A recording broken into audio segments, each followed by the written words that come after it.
What's up, everybody? I'm having a great day. I hope you are too. Today, we are going to talk about what is probably, on an individual card basis, my most expensive card in my collection at this time.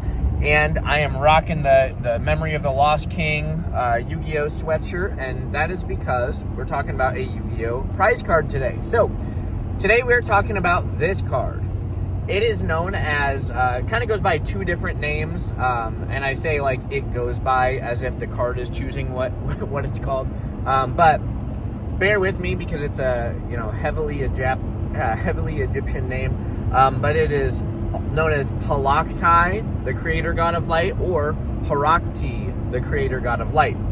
This was a very limited promo where we actually know the alleged exact count of copies released, which is 10,000. This card came out in the Yu-Gi-Oh! Zexal era, so the fact that you have never heard of it makes more sense now, probably.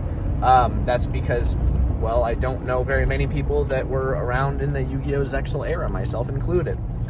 The lore behind this monster is that it is the creator of the three Egyptian god cards, so being Slifer the Sky Dragon, the Winged Dragon of Ra, and Obelisk the Tormentor. So this is apparently the entity that created those three beings. And with that said, obviously I cannot read Japanese at this time. Though I actually think I'm going to work on that. I think I will begin learning how to speak Japanese and maybe read it a little bit. On the off chance that I ever go to Japan, I think that it is customary to know the native language. But anyway, can't read it, but from what I know via translation, you have to use all three Egyptian god cards as tribute materials to summon this card, and then it's basically a match winner, which means that not only do you win that individual duel, but you win the entire, best of three series of duels. So, kind of cool. It's not, I don't think it's legal for play. I don't have the card in front of me, obviously. I'm driving around. But, pretty awesome card. I actually got this card in a trade earlier, or not earlier this year, I guess. In pretty early 2025. I want to say springtime, if I remember correctly. So, I haven't had this card for a full year yet. However, it's awesome. I was looking at this card for quite a long time. Obviously, I have been a big fan of Japanese Yu-Gi-Oh!, also known as OCG, primarily known as OCG. And this is one of the first big, cool cards that I discovered when I started exploring the higher end side of things. I traded away some cards nearing I guess maybe it was late spring or early summer, because the Pokemon market was certainly booming. I traded away a Mewtwo and Mew Tag Team Alt Art. We valued that at the time at around $1,100. I traded away, honestly, I shouldn't have started naming cards I traded because I don't remember. But anyway, we valued the thing at about $4,000 at that time. I had, it kind of worked out in my favor. And here's the deal about trading. Like, I run a buy and sell operation. So I am in the green in PSA 10 a large majority of the time.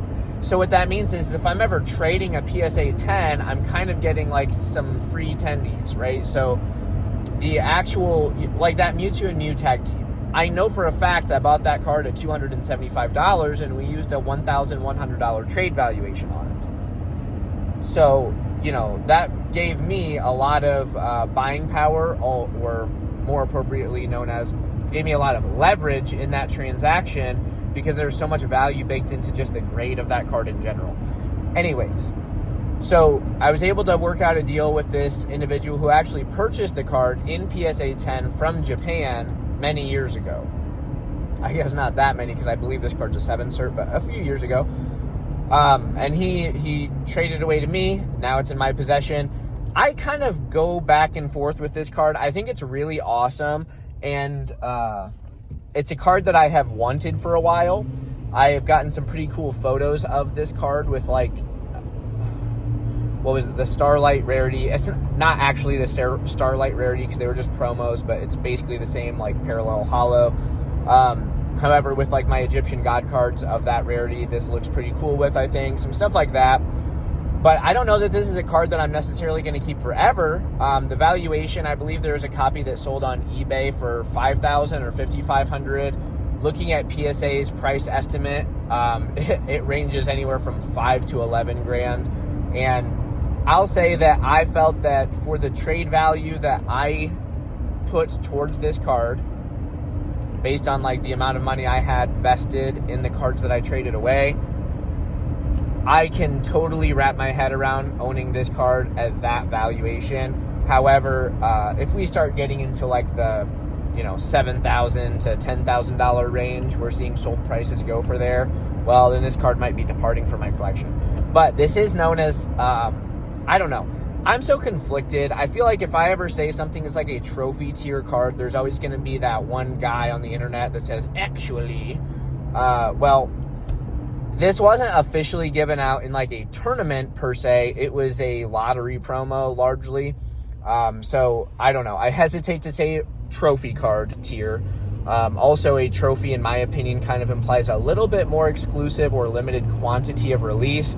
10,000 sounds like a ton, but if you consider, a modern Pokemon Sword and Shield Altar or a Scarlet and Violet era SIR, well, there's like millions of copies of each of those that exist in the world. So 10,000 of this promo is actually quite rare, quite scarce. So anyway, I think it's a neat card. It's awesome that I own this. I knew that I would own a copy eventually, and maybe I'll own more copies in the future, but I did not expect to have a PSA 10 copy at this stage in my, life. So anyways, pretty cool card. I've owned it for going on close to a year now, and it will probably stick around for a little longer. Interestingly enough, a few Yu-Gi-Oh cards have started to kind of like see some price movement. I haven't been watching Yu-Gi-Oh closely in terms of pricing. I just kind of like buy some cards I like once in a while. However, I have noticed some interesting movement upward on quite a few different items. So anyways, with that said, thank you all for watching. Hope you thought this card is as cool as I do, and I will see you on the next one.